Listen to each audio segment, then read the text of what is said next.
Hi, and welcome to Let's Talk Bitcoin, a twice-weekly exploration of the ideas, people, and projects building the new digital economy and the future of money. My name is Adam B. Levine, and today's show is a doozy. We kick things off with Stephanie's interview with Jeff Busgang of Flybridge Capital Partners, who kicks in perspective from the venture capital side of the table. Then, Andreas is joined by Cedric Dahl, CEO of Buttercoin, to reveal their white label exchange solution and how it can help liquidity go viral. Ryan Charleston of Bitcorati, a would-be Yahoo Yelp Bitcoin mashup, tells Stephanie why we don't need the yellow pages anymore. And Andre DeCastro of eCoin Cashier explains his app that will buy your Bitcoins but doesn't want to sell you any. And finally, against the backdrop of this week's 28nm Monarch announcement, Josh Zerlin, CEO of Butterfly Labs, catches up with Stephanie about the past, present, and future of ASICs. I'm just going to say it. This is a good one. And on that same note, I'm really excited to announce the relaunch of letstalkbitcoin.com, which has been in the process now for about 2 months. In addition to our twice-weekly shows, you can visit every day to find new articles, editorials, fiction, and perspective from all over the cryptocurrency ecosystem. Please send all comments or complaints to Adam at letstalkbitcoin.com, and a special thank you to Michael Sullivan, who made it happen. So that's it. Take it away, Stephanie.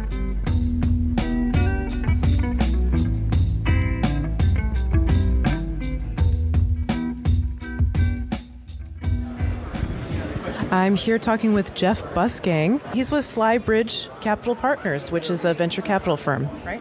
Yes, we're based here in New York City and in Boston as well. Are you here because you're looking for Bitcoin businesses to invest in? I want to know all about what you do, but first of all, have you invested in any Bitcoin businesses so far? We have not. We've invested in a lot of payments companies. Flybridge does seed and Series A investing, and one of our areas of focus has been in financial services and payments. So companies like Plastic, which is a credit card payments company for large ticket purchases, and other financial companies like Zest Finance, which is a consumer lender, Blue Tarp, which is a lender in the construction industry. So we like the category a lot, but we have not yet invested in a Bitcoin-focused startup. What's holding you back from investing in Bitcoin startups? It is still murky for a number of reasons. One is the regulatory overhang is a concern. We, as investors, try to avoid businesses that have regulatory risk because it's so binary. You can build great technology, but if the regulators kill the business, you get zero value out of it. Yeah. Secondly is we're looking for platform opportunities where we can build very large companies, and there are only a few areas we think where that's possible.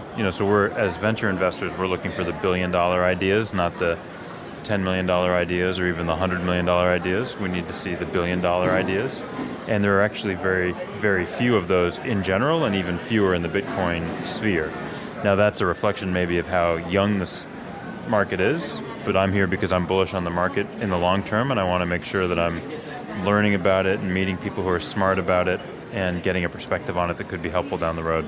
In the payment services industry, it's been around longer, and it sounds like at least things are clear, like from a regulatory standpoint. Is that kind of where you're coming from? Whereas with Bitcoin, it's really not clear? Yeah, when you think about a venture capital investment, you think about risk management. We're investing in little companies with immature business models, immature technology, sometimes immature management teams, but that's a whole other topic.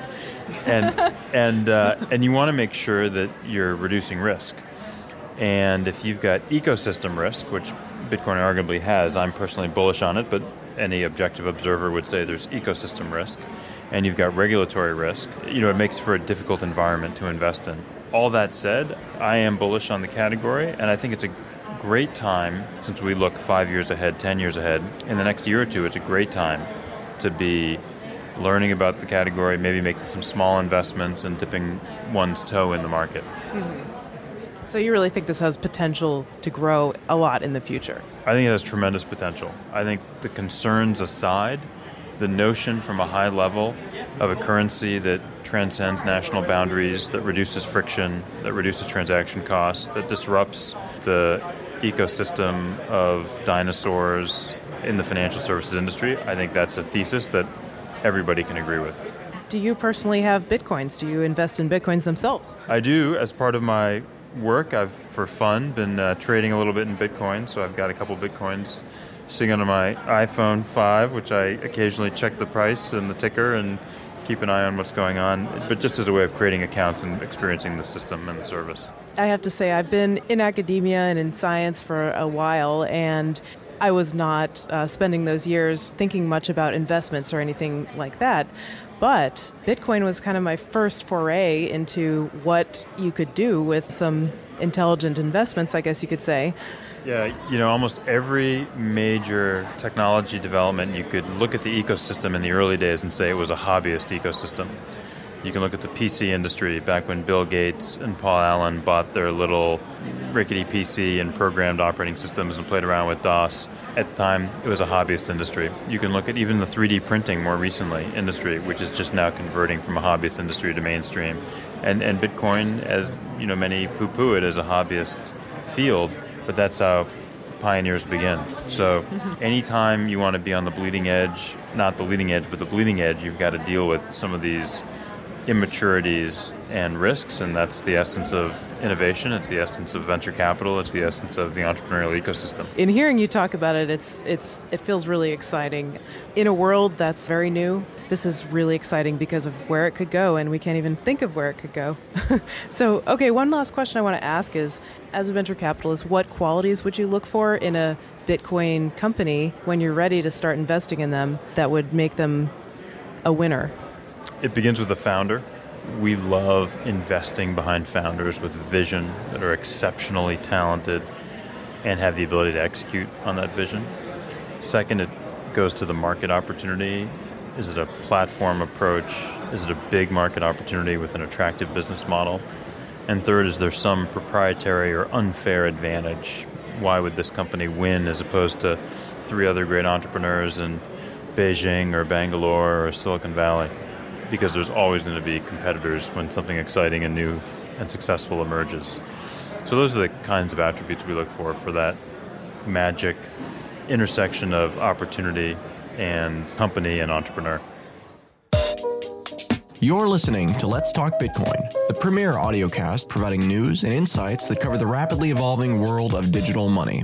Our twice-weekly show include analysis of late-breaking news, updates on key technical, business, and regulatory issues, and in-depth interviews with the key people driving the new digital economy. Let's Talk Bitcoin offers sponsors an attractive way to reach a targeted and savvy audience. For more information, email sponsors@letstalkbitcoin.com.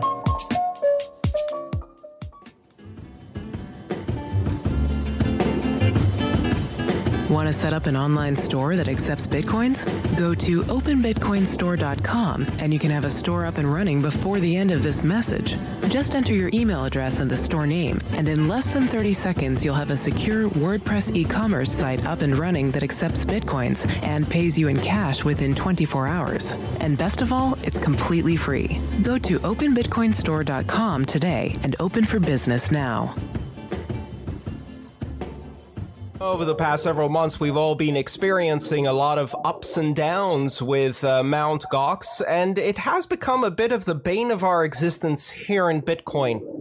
So several months ago, one aspiring Bitcoiner put out a call to arms and a call to action and asked other similarly minded programmers to come to his aid in order to build a better Bitcoin exchange. And out of that community effort came Buttercoin. Well, Buttercoin now has some new announcements, and I'm delighted to have with us today Cedric Dahl, the CEO of Buttercoin, to tell us a bit about how far Buttercoin has come from that first call to action. Cedric, welcome to the show. Thank you. It's good to be here. I hear you have a very big announcement on Monday, and Buttercoin has evolved a bit from the basic concept of building a very scalable and high-performance exchange engine. Can you tell us where we're going with this today? Yes. So Buttercoin is launching a white label Bitcoin exchange service that makes it easy for organizations to instantly deploy a robust Bitcoin exchange anywhere in the world with the touch of a button. So by white label, you mean that they can essentially brand this with their own business name and start operating an exchange without any of the technical experience or infrastructure necessary to run the actual exchange hardware? That's right. So we take care of all the hard work so they don't have to. All right, so can you tell us a bit about the white label exchange experience? What does Buttercoin bring to the table that someone who wanted to open an exchange would not have to do themselves? Sure. So as you probably know, compliance is a big deal in the Bitcoin space, especially in America. You're finding that there's a lot of activity happening around compliance and making sure that people who are having businesses and exchanges with Bitcoin are able to be compliant. And so you're in this interesting space where a lot of the folks who have the required licenses want to get into the space, but they don't know how. In other countries where the rules aren't necessarily as stringent, you have aspiring entrepreneurs who want to launch Bitcoin exchanges, but they might not have the technical chops. And what we wanted to do is enable all of these people, everybody in every country who is legally able to run a money service business. We wanted to make it easy for them to put up a Bitcoin exchange without having to worry about the technology, without having to worry about jump starting the liquidity on their exchange. Ultimately, we put our heads together and we thought, hey, what's the best way to make Bitcoin work? What's the best way to create a robust system where people can access Bitcoins worldwide while also helping them deal with compliance in whatever specific way their country requires them to? And our solution was this white label Bitcoin exchange. I can talk a little bit more about how we got here if you'd like, because where we ended up was not anywhere near where we intended to go, but I think that what we're doing is actually probably the best way to secure Bitcoin's future. Tell us a bit about the history. I remember in the beginning, the primary goal was simply to provide a performance exchange engine, and certainly the first indications were that you were able to bring to the table something that could do hundreds of thousands or even millions of transactions per second. So tell me a bit about more how that journey changed. That's right. When we first started, what we wanted to do was remove the existential risk from Bitcoin. So we want Bitcoin to work. And after Mt. Gox crashed, we recognized that a big part of that crash was the low performance on the Mt. Gox trade execution engine. So we came out with a high performance trade execution engine that was open source. And our idea was that anybody could use this. You could take it, you could run your Bitcoin exchange with it, and it would allow you to limit lag time. I think at the peak we were seeing, at the peak of activity on Mt. Gox, when the price was approaching 260, we were seeing lag times of an hour and a half. And as you know, lag time leads to illiquidity, which leads to people getting scared and selling their stocks, well, in this case, their Bitcoins, and the price of Bitcoin crashing. And so, initially what we were doing is really just creating this software that anybody could use. And as we put it out there and we started talking to various exchanges, we found that the major players, for the most part, just were not willing or able to integrate Buttercoin or something like it into their system. They just, for the most part, didn't have the technical chops. And so we quickly realized that if we wanted an exchange to exist that was robust, we were going to have to build it ourselves. Software was not enough. You had to build the entire end-to-end infrastructure and integrate it. That's right. So as we started building this, we realized there were a couple of big hurdles. And the two biggest ones, being based in America, were having a bank account, which is a necessary mechanic of having an exchange. Mm-hmm. And the second one was being licensed, because as people have seen with the recent subpoenas from New York and Mt. Gox getting basically focused in on by the Department of Homeland Security, if you're going to play the financial services game, you have to play by the rules. And if you don't, governments will come down on you. And so as we were going through this exercise, we effectively built this complete Bitcoin exchange where the only thing that was missing was plugging in a bank account. The Bitcoin exchange was designed with compliance in mind, security, performance, and liquidity. And so we tackled a lot of these big problems, but the last element that we weren't able to complete was having a bank account. Effectively, we reached out to 76 different banks, and all of them effectively said, we just cannot open a bank account for a digital currency exchange, especially one related to Bitcoin. Wow. We even had our investors, and we have top tier investors, call up these different banks, and the banks just flat out said, hey, we would love to open an account, but we just cannot. And our backers include people like Google Ventures, Y Combinator, Floodgate.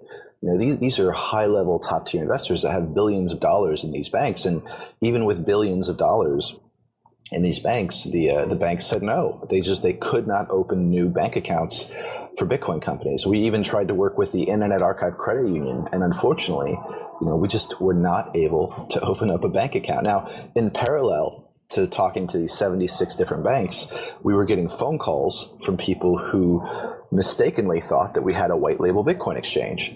And so after getting about a dozen of these calls, we stopped and asked ourselves, hey, what would happen if we combined this idea of a white label Bitcoin exchange with what we have, which is a Bitcoin exchange that all it needs is to plug in a bank account? What we realized is, wow, we're sitting on something really powerful here, because what you could do is you could have a pop-up Bitcoin exchange where anybody with the right kind of bank account in any country could instantly deploy an instance of Buttercoin.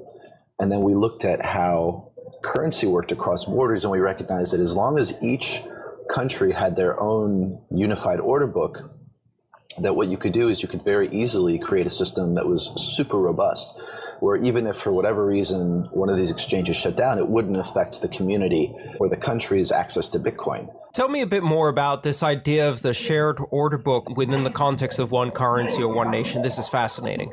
The goal is to create access to liquidity, which is robust and ideally will withstand any unexpected issues. So whether one specific person has issues with their bank account, or a government decides that they are no longer interested in a specific region having access to Bitcoin, what we wanted to do is just make a system that could last, that could deal with unexpected issues and not go down. Like if one part of it went down, it wouldn't affect the whole system. Beyond just kind of resilience to a complete collapse of one of the exchanges within a region, I'm assuming that this shared order book will also lead to, even without one of them failing, it would also mean that new ones starting up can get access to the liquidity that's already there. But also I'm assuming it would also make for smoother price discovery and less difference in price between different exchanges. Is that correct?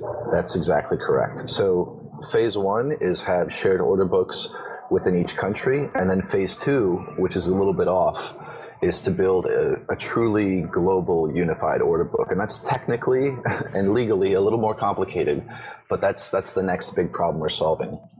So right now we're seeing an environment where Mt. Gox has an almost 20% difference in price on the USD currency from most of the other exchanges. And, to put a bit of speculation on that, essentially the market is saying that a Mt. Gox dollar is worth less because it's harder to get out of the exchange. And as a result, it's pricing the sale of Bitcoins a bit higher. So in an environment where you had a shared order book, essentially that would be arbitraged away between Gox and the other exchanges, correct? That's right. The nice thing about what we're doing is we're not just opening up multiple exchanges in one country or allowing other people to. We're also bringing in professional market makers. And these market makers are able to ensure that there are very narrow spreads between the bid and the ask, as well as making sure that every exchange that starts in each new country is able to start with a high level of Bitcoin liquidity, which is really important. You can't just build an exchange and hope people come. You have to seed it with fiat dollars on one side and Bitcoins on the other. Otherwise, it won't be able to grow through the first influx of customers. That's right. It sounds from all of this that you've somewhat given up on the idea of opening your own exchange with all of the hassle and difficulty of the 76 banks declining you. Does that mean you've more or less given up on the United States as a location and are looking for most of your white label customers to be in other countries? We are tenacious and we never quit. Really what this is about is moving quickly and getting set up in places where you can have easy wins. That doesn't mean we're scared off by the difficulty in the US. We have 2 potential partners in the United States that we're going through diligence with now. You're going to see Buttercoin launching in 3 countries within 3 months. Within 6 months, we'll be in 9 countries. And the US is going to be one of those 9 countries. Now, there's a couple ways that you can go about getting licensed in the US, and that's really not the problem. The big issue is the bank account. What you're going to find is that the United States is going to come out with some ruling on Bitcoin in about 4 months. They kicked off a report to interview experts. That's a big part of what the New York subpoenas were about, is just interviewing experts and making sure that regulators and the folks in charge, as it were, understand what Bitcoin is. At the end of those 4 months, you're going to see the U.S. say something. Now, I suspect, and this is just speculation on my behalf, I suspect that the U.S. is going to say, hey, Bitcoin's legal and it needs to be regulated, and here's how to do it.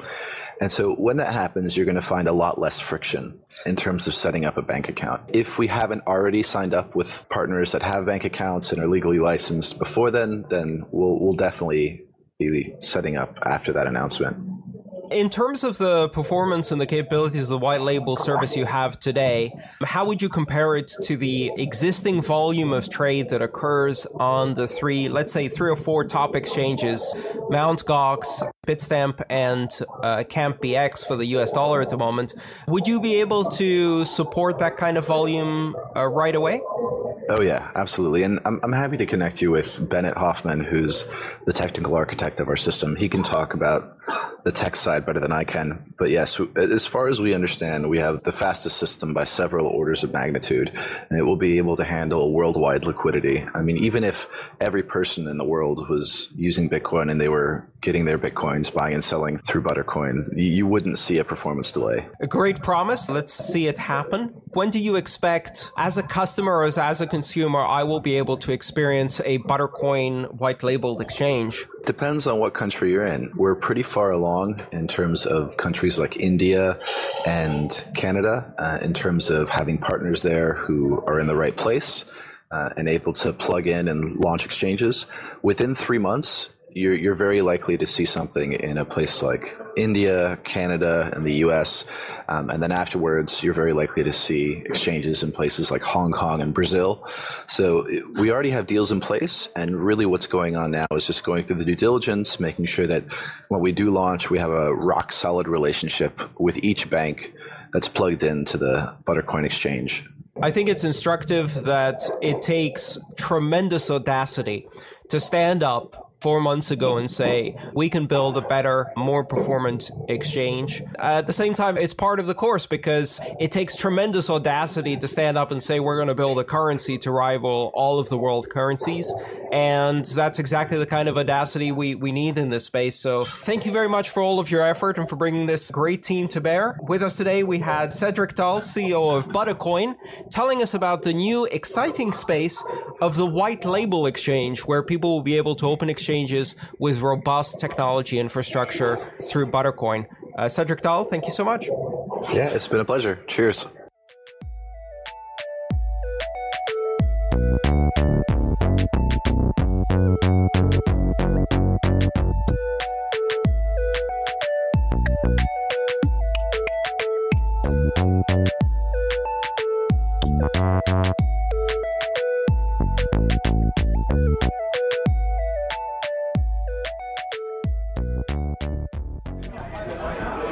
My name is Ryan Charleston, CEO, co-founder of BitKarate.com. It's a math-based ink company.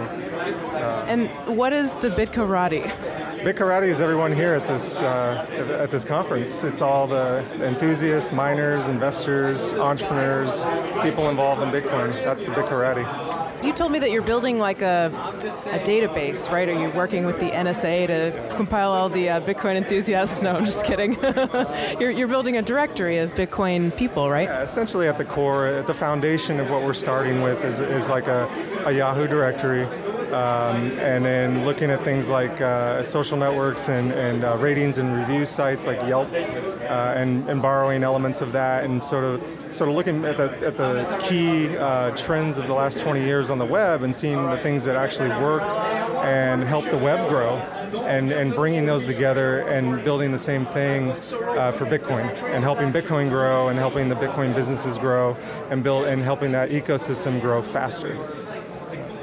You gonna call it the orange pages? No, just the BitCoreati. Yeah, no, that's so... I mean, the concept of pages is so outdated, or like yellow pages, right? You don't need a book anymore to find some services that you're interested in. The usefulness to the end user, it seems to me like, would be they could visit one place and they could get reviews and listings of Bitcoin, services, businesses, and all kinds of other stuff? Correct. Absolutely. So anywhere in the world, you can either from a mobile device, your desktop, or a phone, you can find a place to spend your Bitcoins, and it'll be updated. It'll be fresh information. You can even set alerts so that, say you're in a specific zip code or a town, and it'll constantly update you and say, hey, this merchant just is now accepting Bitcoins, or this new Bitcoin business just started, and it'll keep you up to date, and it'll be sort of a modern directory, kind of a new age directory, Bitcoin being at the center of it. Yeah, and does it have like a community aspect as well? Yeah, so it's basically 4 parts: directory, community, reviews, and ratings. Tell me more about the community part. You obviously need a community if you're going to get reviews and ratings. So, looking at how Yelp or Angie's List built their communities up, as well as like a LinkedIn, getting that community aspect too. So, because just a directory alone is not anything special, it's boring, right? We have those, but building a directory and having a community around it that will actually engage and be active and review and rate, and be involved is what really brings value to it, and brings value to the users, brings value to the businesses and the merchants. And is there like a mobile app that goes along with this, or is it a website? There will be. Okay. Yeah. We're still in the development phase, actually in a very early discovery stage, and we're trying to attract capital right now. We have some interested parties, and once we have that, we're going to full steam ahead. So. And have you had trouble finding certain Bitcoin businesses yourself? Is this something that you would want to use? Yeah, and trying to find them, trying to organize them, and telling friends or family they're asking me, what's this Bitcoin? What's Bitcoin? And then one of the big first questions that comes up is like, okay, so I bought some Bitcoins. Well, where do I spend them, and how do I spend them, right? There's not many places I can. That's the big thing. There's not many places I can spend them. Sure, there's like 20,000, 25,000 places right now around the world that you can use your Bitcoins at, but people don't know that, and there's no real easy way, one point that you can go to find out where to spend your Bitcoins. It's kind of scattered about the web right now, so we want to pull it all in and organize it, make it look pretty, obviously, and just help promote Bitcoin, and then help promote Bitcoin businesses. It was a problem I had personally. I've been following Bitcoin since September of last year. Really started getting more involved January, February of this year. And then the price explosion obviously brought the media attention. That's when I said, okay, I need to move on this idea because it's time, it's ready, and people want it. And I've been to the 2 conferences now, including this one, and everybody I talk to says, yeah, we need something like that. Thank you so much. What's your website? You can go to bitcoreati.com and sign up for our beta, and hopefully we'll be launching in October. Awesome, Ryan. Thank you so much for talking with me today.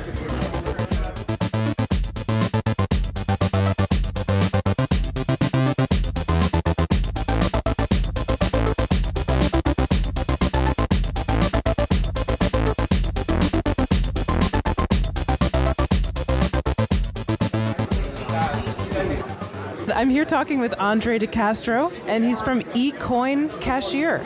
Tell me about eCoin Cashier. eCoin Cashier will be an application that we're working on to allow individuals to quickly sell Bitcoins through any mobile device. So if an individual wants, let's say $100 or $200 very quickly, they'll be able to choose the velocity, whether they want the money in an hour, in the same day, or through an ACH process of 2 to 3 days.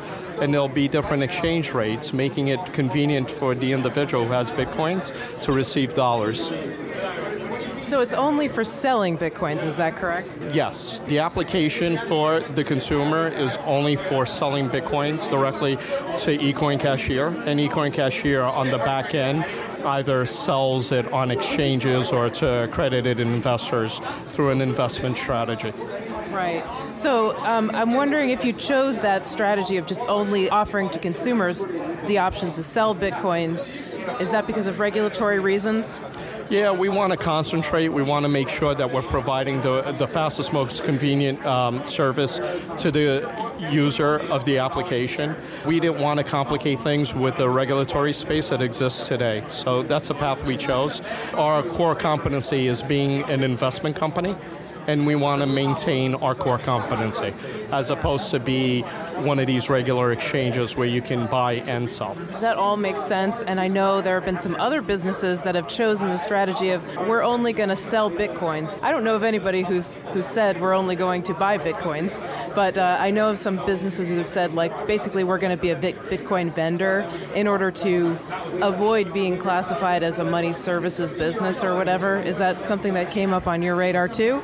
We're unsure whether we won't be a money services business. We have requested an administrative ruling from FinCEN to find out if we are. If we are, we will register and apply for the proper licensing. That's a pretty complex process, isn't it? I mean, doesn't it cost a lot and take a long time to get that license to be a money service business?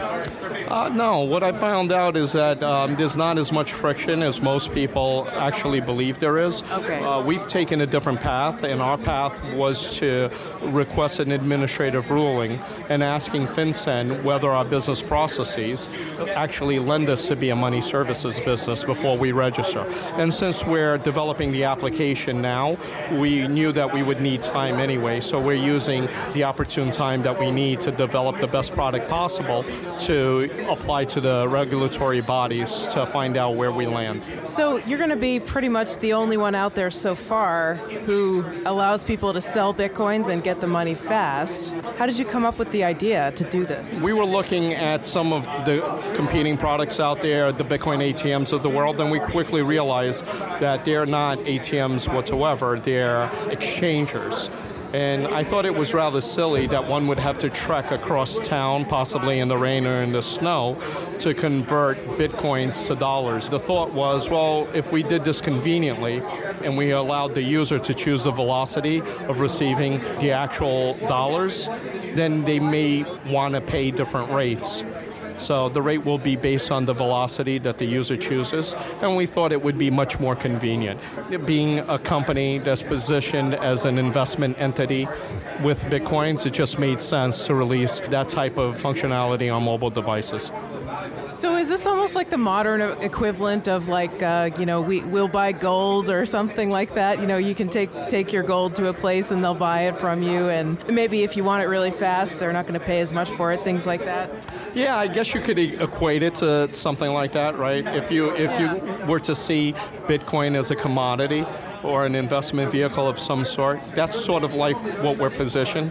I don't think we're going to have any bright neon lights on our application, and we're going to try to be very simple for the user and very convenient, but I guess you could equate it to that. I think it's cool that it would be on a mobile platform, so they wouldn't have to go to an actual place.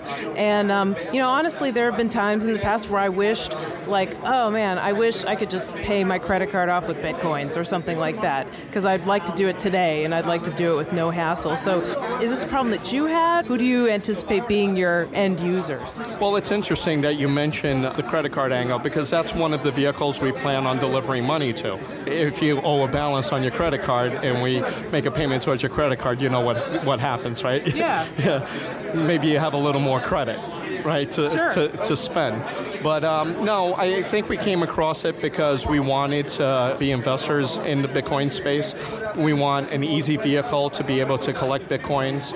We think that there are many accredited investors that we do business with who have a hard time today getting Bitcoins, and probably the best way to do it is through dollar cost averaging. So if they contract with us, we're able to give them a regular amount of Bitcoin, and we're able to provide the convenience to the end user. Okay, so you're basically waiting on the regulatory side to find out what you need to do to get this up and running, and then, what's your plan from there once you get some more clarity? Time is something interesting, not only from the regulatory angle, but both my partner and I, we're software engineers, and we understand that to build good software, you need time. We just started about a month and a half ago, so it'll take a couple of months to put out a quality product, right, that people will use, will find exciting, and will find interesting. So we needed the time for the development cycles anyway. I think that both of them are a perfect marriage. So you have a partner and you who are actually going to be coding on this app, like you're going to be working on it yourselves? Yeah. We're both engineers, and we're both contributing to putting the app together. A project, right? An exciting one. That sounds like a lot of work. I mean, not only are you kind of developing this new company, but you're also working on the app. I mean, is it a lot? No. I think it keeps both of us very busy, but we're very excited about it. And you're writing papers to FinCEN, right? You're asking for administrative rulings. So yeah. Wow. Yeah. Well, really doing it all. Yeah, I think that's part of the small business owner, someone who's trying to get something off the ground. Yeah, well, it sounds exciting, and I'd like to hear an update. Once you have it out, I'd love to, test it out. Or Absolutely. We'll contact you so you can get a full review. And do you have a website yet? Yes, we do. You can go to ecoincashier.com, and you can already register to be part of the alpha testers. So when we have an alpha version, we'll let the users who signed up know so they can play with it, give us feedback so we can have a better beta product. Cool. All right, Andre, thank you so much for talking with me today. I appreciate your time. Thank you. More than 300,000 users and counting trust blockchain.info. It's a Bitcoin wallet service and a wealth of Bitcoin information, and is completely free to use. With a blockchain.info wallet, you'll get the convenience of a web wallet and the security of a desktop client. Blockchain.info is also a block explorer. You can use it to see Bitcoin transactions in real time, check the balance of any Bitcoin address, and view many handy Bitcoin charts, all for free. See what they have to offer today at blockchain.info. Hi, this is Jason King, founder at Sean's Outpost, and you are listening to Let's Talk Bitcoin. Sean's Outpost is a homeless outreach in Pensacola, Florida, and we are proudly powered by Bitcoin. To date, over 13,000 meals have been fed to the homeless in our area, all purchased with Bitcoin and through the generosity of the cryptocurrency community.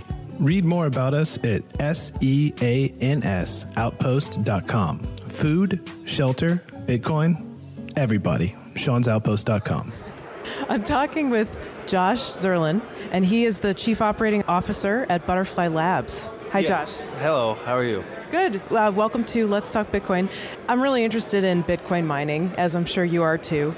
And a little bit, yeah. A little bit, yeah. A little bit, yeah. And I'd love to, ask you some questions about what Butterfly Labs has been up to, and sort of what we can expect in the future coming out with Butterfly Labs. But first of all, how did you get interested in Bitcoin? In Bitcoin itself? Yeah. Well, in 2009, I did download the client and started just looking at it. At the time, I probably mined a few hundred coins and...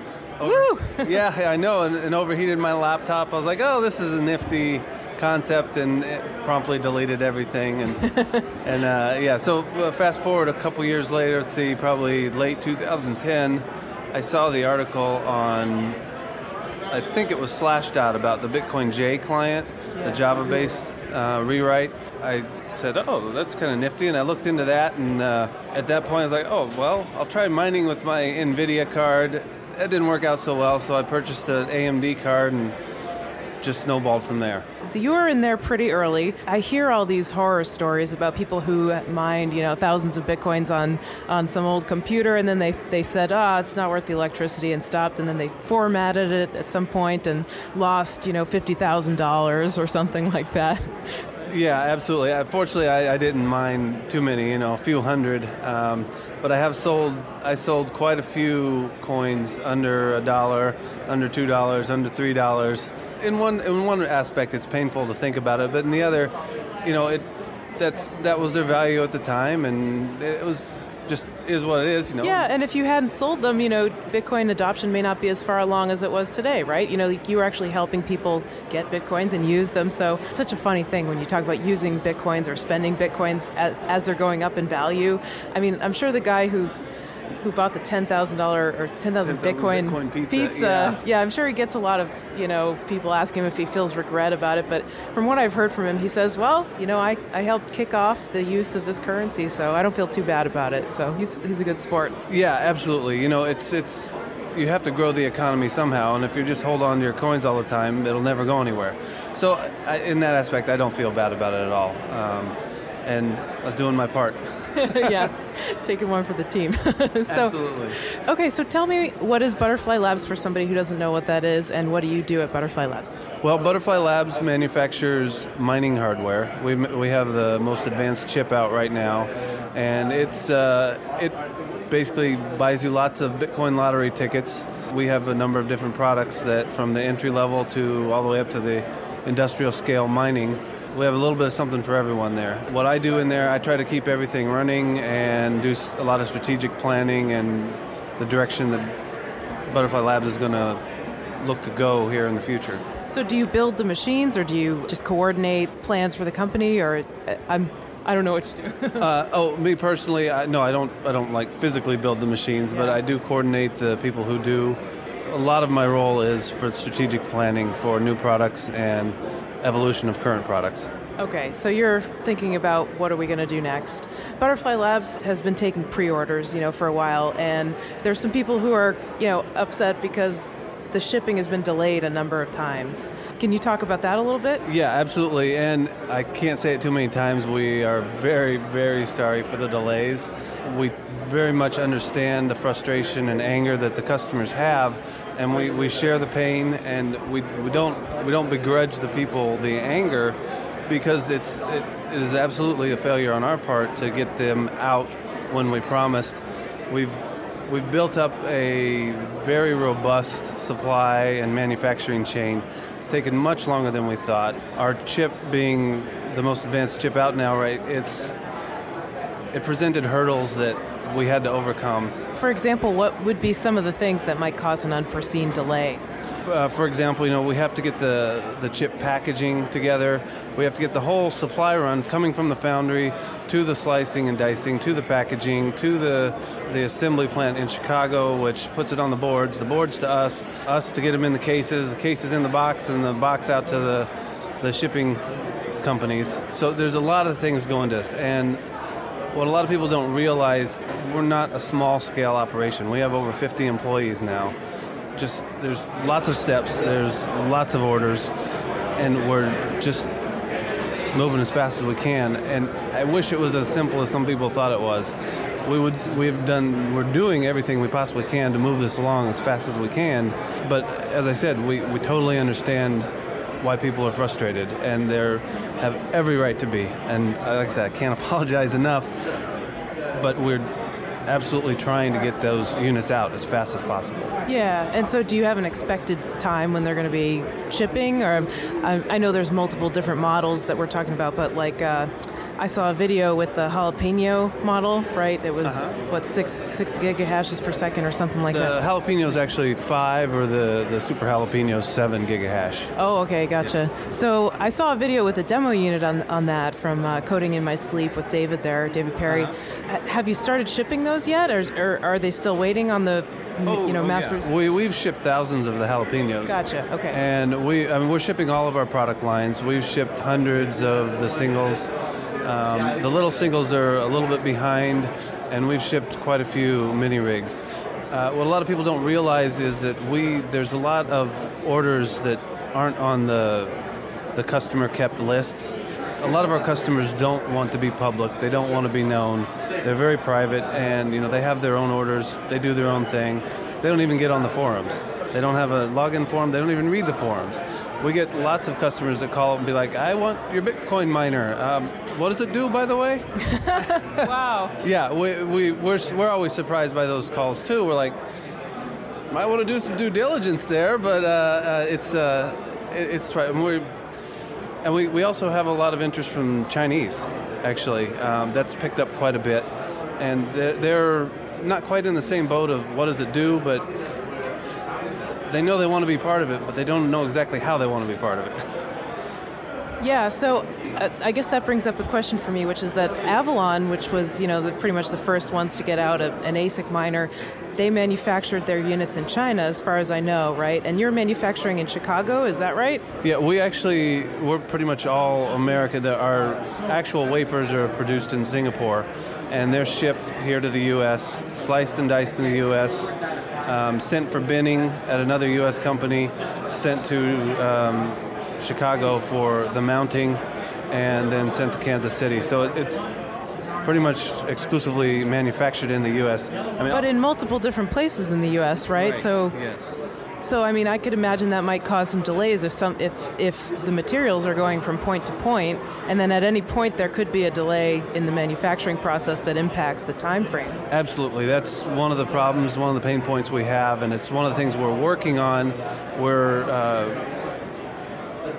trying to streamline that quite a bit.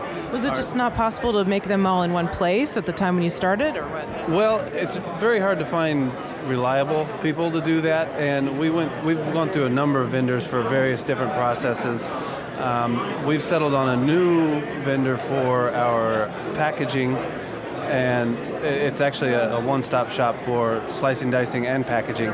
So it eliminates a whole shipping step. So it'll go from there to Benning to Chicago. Hopefully that'll cut it down. It's actually a superior process that increases our volume dramatically in terms of how many chips we get in. So we're working on paring that down. Yeah. So I mean, now at this point, there are some other companies that, like I just talked with Sam from KNC Miner, and there are some other companies coming out with pretty powerful ASIC devices. Are you worried about competition, I guess you could say? Are you planning anything to kind of up the ASIC arms race, new products that are more powerful to kind of compete with the next generations? Well, we're definitely watching the competition and seeing what's coming down the pipe. And given our past track record, I'm very hesitant to comment on our future products right now, just because I don't want to make promises and anything like that. But we'll definitely remain competitive with anything coming out. Yeah. It must be, do you feel skeptical that other companies are going to ship that are doing pre-orders right now? Because, I mean, given the difficulties that you had, do you anticipate that other companies may have the same problems if they're trying to make similar devices? I have to think they will, because there was a lot of gotchas that if you knew about them, of course you'd plan for them, but there's just, especially when you're talking about dealing with the consumer space, and then if you have a large volume consumer space, there's so many issues that you have to deal with to get those out on time that the other competitors are probably not ready for. As I said, we've spent a monumental amount of effort getting our supply chain and manufacturing chain up and running, and until you actually do that and find the kinks and work them out, there's really very little amount of planning that will hold up to reality. One of the big issues that I've heard a lot of people talk about is that, so there were some pre-orders with Butterfly Labs in Bitcoin, and then Bitcoin went up dramatically in value during the time when the people were waiting for their orders to ship. Have you done anything to address that? Like, if people complained about it, and what do you say to that? Do you see other people doing the same thing, taking pre-orders in Bitcoin and waiting? I mean, can you comment about that? Well, we've always priced our products in U.S. dollars, and we go through a payment processor called BitPay, which I'm sure most of the listeners are familiar with. And they, we don't, as much as I'd like to deal in Bitcoin, the volatility makes it difficult because we can't pay our vendors in Bitcoin.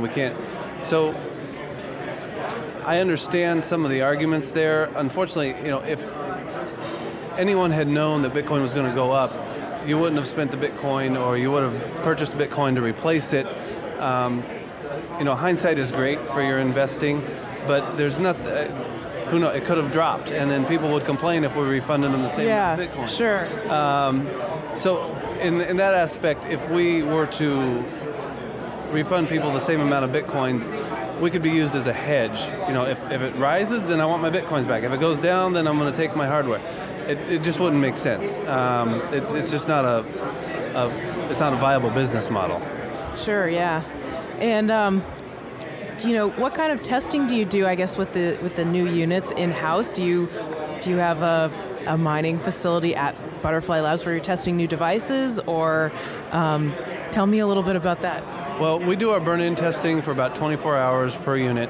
We do it on our local network to our local test net in a box.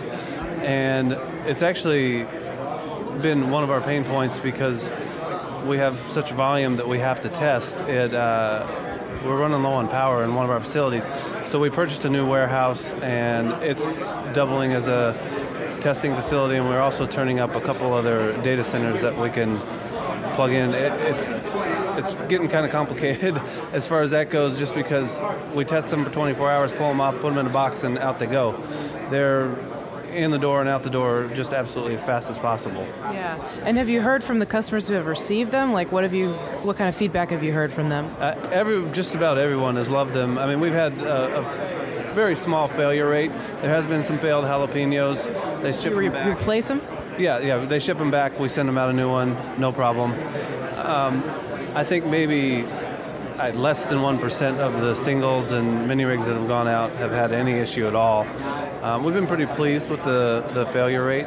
Yeah. And so I know that there was a device that didn't meet the power specs that were sold on the pre-order. And so there was an agreement from Butterfly Labs to donate, 1,000 Bitcoins to charity. 1,000 Bitcoins, yeah. Right. And so that resulted in the Bitcoin Development Fund, right? Correct. Yeah. Can you tell me a little bit about that? Well, initially we looked around for a charity or charities to donate it to, and it's surprisingly hard to find charities that accept Bitcoin as a donation. I know. There's a few. I work with one of them, but there's just very few. Yeah. So what we decided was, it's a substantial sum of money, $100,000. We didn't necessarily want to give it to one charity.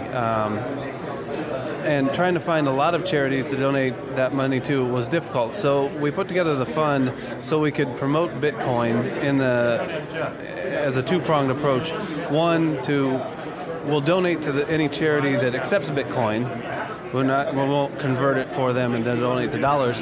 But then we also support the Bitcoin economy and the Bitcoin ecosystem by donating to the projects that further the Bitcoin ecosystem. Yeah, so, for instance, open source Bitcoin software, mining software, things like that. I've heard some criticism that, they're funding mining software. This is something that helps them. This isn't really charity. What do you say to that? Right. I mean, you can sort of say it's not a charity per se, and I understand the argument that, you said you donate to charity. And that's true as far as it goes, but I think we're doing far more good by promoting the Bitcoin economy and the Bitcoin ecosystem. And mining is a huge part of that at this time. And the developers, Khan, Kolovas, Kano, Luke Jr., they all put in hundreds and hundreds of hours into these programs, and they don't ask for any money. They ask for donations. They get them, but they don't get a lot. I mean, they don't get anywhere near what their time is worth. They do it out of a labor of love. And, we toss 50 Bitcoins their way. That's more than a fair compensation on behalf of everyone who uses the software. And it's not like we're donating 500 Bitcoins to each of them and, it's just some good old boys network. They have a small portion of what we have. Most of our stuff has actually gone to actual charities. And we've donated to Wayside Waifs, which is a local animal rescue in Kansas City, a program called Homes for Hackers, which offers homes to 90 days to up-and-coming hacker projects. We had I have to look. There's Sean's Outpost, I know. Sean's Outpost, that was one of our first ones. That fed 7,500 meals for homeless people. There's tons. There's lots of different charities, and we're always looking for more. And like I said, if you have one, by all means, let us know. We're looking. We still have over $60,000 to donate, and we actually have one person dedicated to calling up charities, explaining Bitcoin to them, and say, we will donate to you, $10,000, $15,000 if you accept Bitcoin. The majority of them just won't do it, even in the face of, here's $20,000 if you just do this. Wow. No. Yeah, it's very surprising and it's very frustrating. It's like, just, this is free money. We're willing to give you a sizable donation, and you have to do very little work. Then don't even want to deal with it. And so that's why we're even more resolute in the fact that we'll only donate to the charities that accept Bitcoin. I think the more charities that accept it, it'll become a self-perpetuating thing. Then these other charities will see it and say, maybe we should accept Bitcoin. Right, yeah. So that's kind of where our mindset is with that. And I wish we could do it faster, but we want to do it properly. So we're doing it a little slower, calling them up, working with these charities, and saying, you really want to do this. It's a whole new avenue for you. Where can people find you online and all that stuff? Butterflylabs.com. Cool, that's easy to remember. Easy to remember, yeah. Yeah, Josh, thank you so much for talking with me today. I appreciate your time. No problem, thank you. Thank you for listening to episode 34 of Let's Talk Bitcoin. Content for today's show is provided by Stephanie Murphy, Andreas M. Antonopoulos, Josh Zerlin, Jeff Busgang, Andre DeCastro, Ryan Charleston, and Cedric Dahl. Music was provided by Jared Rubens, with a few experimental bumpers I've been playing with. As always, comments about the production can go to adam@letstalkbitcoin.com. You can read our daily guest blog at letstalkbitcoin.com, and you can participate in our listener subreddit at letstalkbitcoin.com/talk. See you next time.